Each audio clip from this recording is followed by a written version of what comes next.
is one of it. Look at how to take the glasses. Yeah? Look at. It's a very terrible situation. And the information is not to me, bro. Now the person, none of the motor, where the motor, and I will go and show you people now.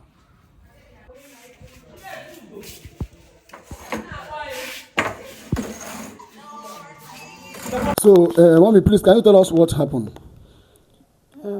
Ihe mebụ na anyị nọ n'Obosi town hall. O nwere lesson anyị na-etake for skill acquisition. So a na-eme anyị interview that yesterday. So mụnwa time m ji eje ebunata ụmụ nka nga school run erugo.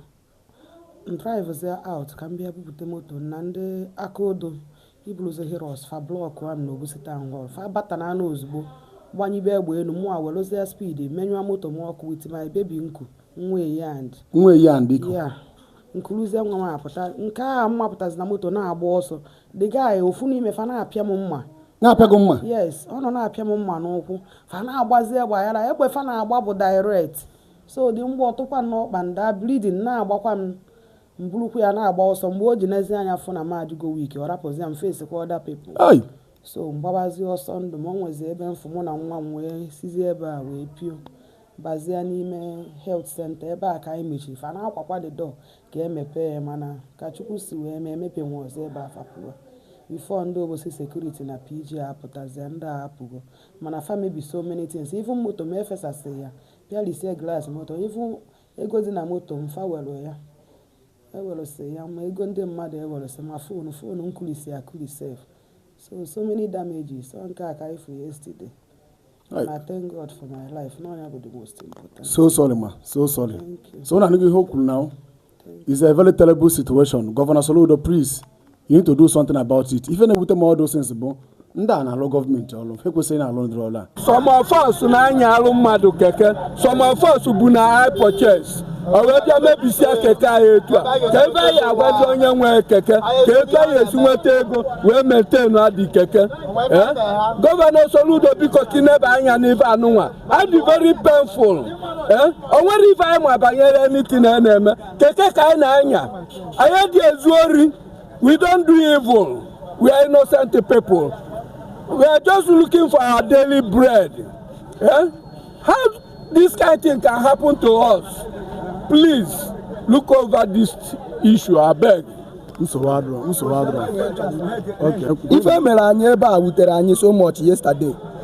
If o ji wee wute ụdị mmadụ m bụ ọ bụrụ sọsọ na-emebisi keke anyị ebe a ezukwuru many people ori ebe a ọtụtụ ndị mmadụ na-ebe akwa enwekwa nwatakịrị egbu mma n'aka ezuru foonu nke m nwa Android phone m ji n'aka anara m ya kwụtọrịa mma na ekene dịrị Chineke na-egburu ozi m mma ejiri egburu ozi agba ozi m egbe wee na narụfa mana ife ha mere anyị ka nna ayọ ọ bụ na enwere aka Soludo ga-enyere anyị maka ọtụtụ ndị emebiri keke fa amazi ifefa ga-eme emebiri okeke nke m maka keke m adịrọ nso ebe a ọnya mere na akụriri ya mana ezuru m ori phone ndị emebisi keke fa ka nkụ ebe a amara m ife ndị a ga-emezi maka ọtụtụ n'ime ha bụ ha nwanwe keke ọ bụgodu na onye nwanwe keke ewee napịa ife o ji eri nri which means ife achọzi bụ ka ozugbo ori o wutere m too much Soludo biko nna anyị ukwu ọ gị nwa na-achị obodo a gị nwa ka obodo a nọ n'aka gị nwa ka anyị nọ n'aka after Chineke na gọọmenti ka enwezi n'ụwa nyere anyị aka ka anyị mara ife anyị ga-eme onwe anyị na anyị amazi ife anyị ga-eme ka anyị ghara ije ezigbo ochi ejiri anyị mmadụ egbuo oyi asị na onye ori agba anyị ọkụ duto na-anapụghị ife o ji eri nri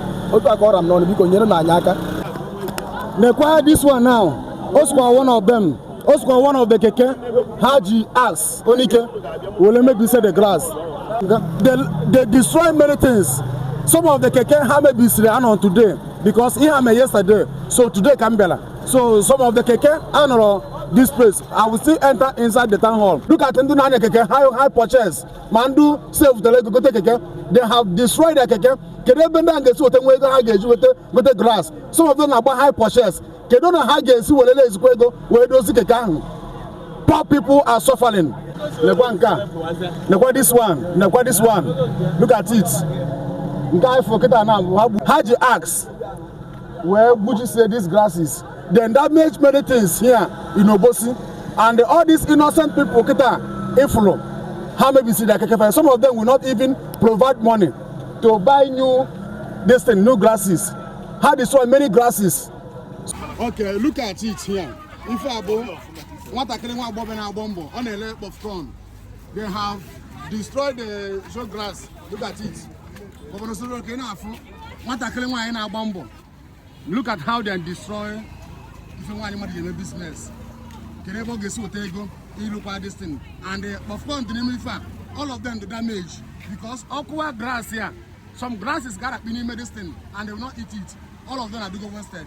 So Governor Soludo gave our fundamental madnata, he found that code of the Amen Obosi yesterday. It's in the boss. Yes, sir. Nyana soya me fulam fap galisi feni. Galisi, if you want to marry the boss, mas destroy Makulia, destroy and I want to kill one in a bomb. Santi, what do you say? Phone man on the neck. Where will my phone? Oh, no, you make a car? Yes. Where will my that car? Where will phone?